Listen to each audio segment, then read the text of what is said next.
विभीषण की पुत्री त्रिजटा से रावण क्यों डरता था? आखिर वो कौन थी? पहले ही कर दी थी रावण की सर्वनाश की भविष्यवाणी। युद्ध के बाद वो कहाँ गई? आखिर उनको पहले ही वो शक्ति कहाँ से प्राप्त हुई? आइए जानते हैं इसके बारे में। आप लोग वीडियो बने रहे, वीडियो के माध्यम से आप लोग को जानकारी दे देंगे।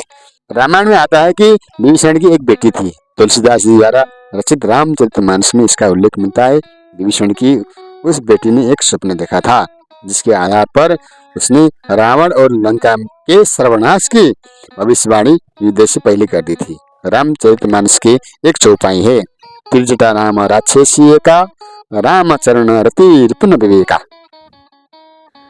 भगवान राम के जीवन को लेकर कई रामायण लिखे गए हैं, जिसमें लंका युद्ध को लेकर कई कथाएं मिलती है। रामचरितमानस में रावण के भाई विभीषण की बेटी का वर्णन मिलता है, जिसने रावण और लंका के सर्वनाश की भविष्यवाणी की थी। युद्ध से पहले ही कर दी थी।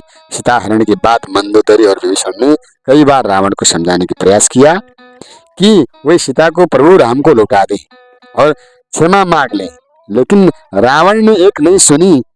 उसने माता सीता को अशोक वाटिका में कैद कर रखा था, जहाँ पर 300 राक्षसी पहरा देती थी और सीता जी को अनेक प्रकार से डराती थी। जब भी त्रिजटा का नाम आता है, वो अशोक वाटिका में सभी पहरेदारों की मुखिया थी और सीता जी की रक्षा करती थी। जब भी रावण माता सीता को डराकर चला जाता था, त्रिजटा उनके मनोबल को बढ़ाती थी। वो सीता जी को विश्वास दिलाती थी कि एक दिन प्रभु आएंगे और श्री राम लंका पर विजय प्राप्त करेंगे। इस प्रकार उनको मनोबल बढ़ाती थी। उधर रावण जब भी त्रिजटा को देखता था, उसको डर लगता था, क्योंकि त्रिजटा ने पहले भविष्यवाणी की थी और भविष्यवाणी विश्वास होती थी। और रावण जब भी उनको देखता था और डरता था कि मेरा कोई सर्वनाश न हो, ये जो बोलती है वही होता है, इसलिए मैं युद्ध करूं। उस युद्ध स्थल में जाकर उसने कुछ बोल देती है तो मेरा कोई नुकसान ना हो जाए, इसलिए वो डरता था।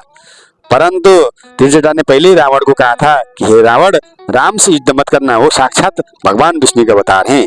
परंतु रावण ने एक नहीं सुनी और उसने लड़ाई किया और अपनी सर्वनाश को वो मान लिया।